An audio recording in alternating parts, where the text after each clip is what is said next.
بسم اللہ الرحمن الرحیم الحمدللہ وکفی وسلام علی عبادہ الذین اصطفی اما بعد۔ حاضرین و ناظرین، یہ درس میں 1698 اور آج سورہ فاطر کی 2 آیتوں کی تلاوت و تشریح کی جائے گی، آیت نمبر 13 اور 14، 13 and 14۔ چلیے سب سے پہلے ہم ان 2 آیتوں کی تلاوت کرتے ہیں، لفظی ترجمے اور ترجمے کے بعد تشریح کرتے ہیں۔ اعوذ باللہ من الشیطان الرجیم، بسم اللہ الرحمن الرحیم۔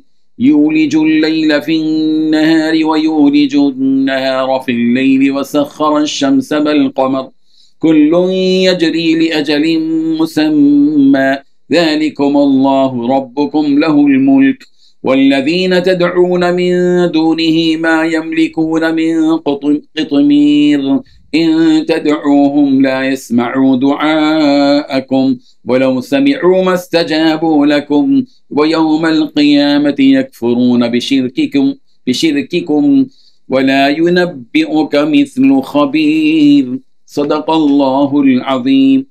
لفظی ترجمہ یوں ہے، یولج وہ اللہ داخل کرتا ہے اللیل رات کو فی النہار دن میں، ویولج اور داخل کرتا ہے النہار دن کو فی اللیل رات میں، وسخر اس نے کام پر لگا دیا الشمس والقمر سورج اور چاند کو، کل یجری ہر ایک چل رہا ہے لاجل مسمی ایک وقت مقرر تک۔ ذالکم اللہ یہی اللہ ہے، ربکم تمہارا رب، لہو اسی کی ہے الملک بادشاہی، والذین اور وہ جن کو تدعون تم پکارتے ہو من دونہ اس اللہ کے سوا، ما یملکون وہ اختیار نہیں رکھتے، من قطمیر کھجور کی گٹلی کے چھلک کا بھی، ان تدعوہم اگر تم پکارو ان کو، لا یسمعوا وہ نہیں سنیں گے دعاکم تمہاری پکار کو، ولو اگر سمعوا وہ سن بھی لے مستجابوا لکم وہ تمہیں جواب نہیں دیں گے، ویوم القیامہ اور قیامت کے دن یکفرون وہ انکار کر دیں گے بشرککم تمہارے شرک کا، ولا ینبئک اور کوئی خبر نہیں دے گا آپ کو مثل خبیر مانند اللہ کے جو خوب خبردار۔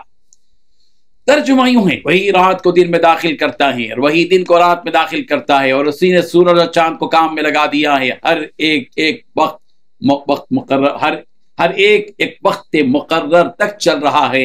یہی اللہ تمہارا پروردگار ہے، اسی کی بادشاہی ہے، اور جن لوگوں کو تم اس کے سوا پکارتے ہو وہ کھجور کی گٹلی کے چھلکے کے برابر بھی تو کسی چیز کے مالک نہیں ہیں۔ اگر تم ان کو پکارو تو وہ تمہاری نہ سنیں، اور اگر سن بھی لیں تو تمہاری بات کو قبول نہ کر سکیں، اور قیامت کے دن تمہارے شرک سے انکار کر دیں گے، اور اللہ باخبر کی طرح تم کو کوئی خبر نہیں دے گا۔ ان 2 آیتوں میں 10 باتیں بیان کی گئی ہیں۔ پہلی بات، وہ رات کو دن میں داخل کرتا ہے اور دن کو رات۔ دوسری بات، اس نے سورج اور چاند کو کام میں لگا رکھا ہے۔ تیسری بات، ان میں سے ہر ایک کسی مقررہ میعاد کے لیے گواہ ہیں۔ چوتھی بات یہ ہے اللہ جو تمہارا پروردگار ہے۔ پانچویں بات، ساری بادشاہی اسی کی ہے۔ چھٹی بات، اسے چھوڑ کر جن جھوٹے خداؤں کو تم پکارتے ہو وہ کھجور کی گٹلی کے چھلکے کے برابر بھی کوئی اختیار نہیں رکھتے۔ ساتویں بات، اگر تم ان کو پکارو گے تو وہ تمہاری پکار سنیں گے ہی نہیں۔ 8ویں بات، اگر سن بھی لیں تو وہ تمہیں کوئی جواب نہیں دے سکیں گے۔ 9ویں بات، قیامت کے دن وہ خود تمہارے شرک کی تردید کر دیں گے۔ 10ویں بات، جس ذات کو تمام باتوں کی مکمل خبر ہے اس کے برابر تمہیں کوئی اور صحیح بات نہیں بتائے گا۔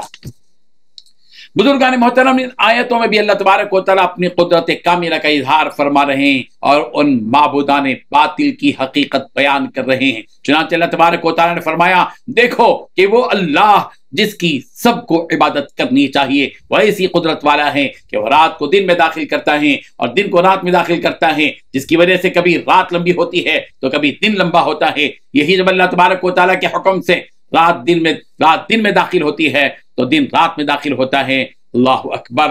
اور اس طرح ہم دیکھتے ہیں کہ موسم گرما میں دیکھتے ہیں کہ دن لمبا ہوتا ہے، ایسے ہی جب دن کو رات میں داخل کرتے ہیں تو رات کا وقت بڑھ جاتا ہے اور اس رات کے حصے میں زیادتی ہوتی ہے، جیسا کہ سردی کے دنوں میں ہمیں دیکھنے کو ملتا ہے۔ اور یہ رات اور دن کی ایک حد مقرر ہے کہ وہ اس حد کو پار نہیں کر سکتے، اور نہ ہی اس حد میں وہ کمی کر سکتے ہیں، بلکہ جس قدر ان کے لیے کام مقرر کر دیا گیا ہے وہ اتنا ہی کرتے ہیں، نہ ہی زیادہ اور نہ ہی کم۔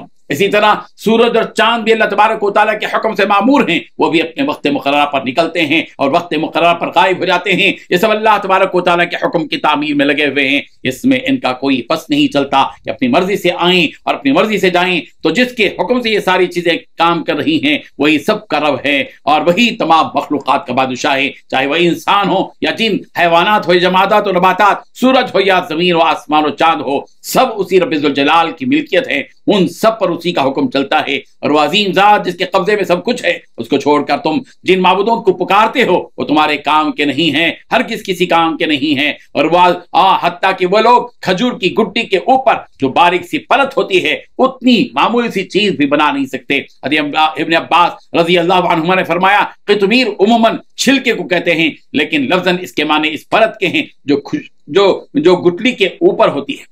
اللہ تبارک و تعالیٰ فرما رہے ہیں کہ یہ تمہارے باطل معبود ایسے ہیں کہ اگر تم انہیں اپنی مدد کے لیے یا کسی اور مقصد کے لیے پکارو گے تو ان کے اندر اتنی بھی صلاحیت نہیں ہے کہ وہ تمہاری پکار کو سن سکیں۔ یہ اتنے بے بس اور لاچار ہیں، اور اگر بالفرض سن بھی لیں جو کہ محال ہے، تب بھی یہ لوگ تمہاری بات کا جواب نہیں دے سکتے۔ ہاں، تم اس دنیا میں جو ان کی عبادت کر رہے ہو اور سمجھ رہے ہو کہ یہ ہمیں عذاب سے بچائیں گے یا ہماری سفارش کریں گے، ایسا کچھ ہونے والا نہیں ہے، بلکہ جب قیامت کا دن ہوگا اور جن معبودوں کی تم عبادت کرتے ہو جب اللہ بولنے کی صلاحیت عطا کرے گا، وہ لوگ اس وقت تمہارے شرک کی تردید کر دیں گے کہ ہمیں کچھ نہیں معلوم کہ یہ لوگ کس کی عبادت کرتے تھے، اور ہم نے بھی ان سے یہ نہیں کہا تھا کہ تم ہماری عبادت کرو، یہ ہے تمہاری معبودوں کا حال۔ مگر دوسری طرف وہ مالک الملک رب کائنات ہے جسے سب کچھ پتا ہے کہ تم کیا کر رہے ہو، کہ کیا کر رہے ہو، کیا کرتے تھے، کیا کر رہے ہو اور کیا کرنے والے ہو، وہ تمہیں بتا دے گا سب کچھ کہ کیا صحیح اور کیا غلط۔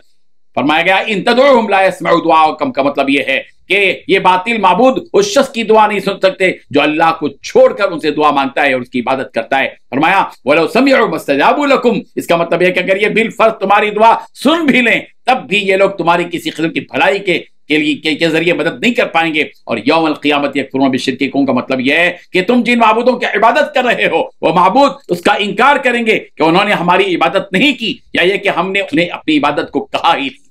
اللہ تبارک و تعالی ہم سب کو شرک سے بچائے، توحید پر قائم رکھے، آمین۔ وآخر دعوانا ان الحمد للہ رب العالمین۔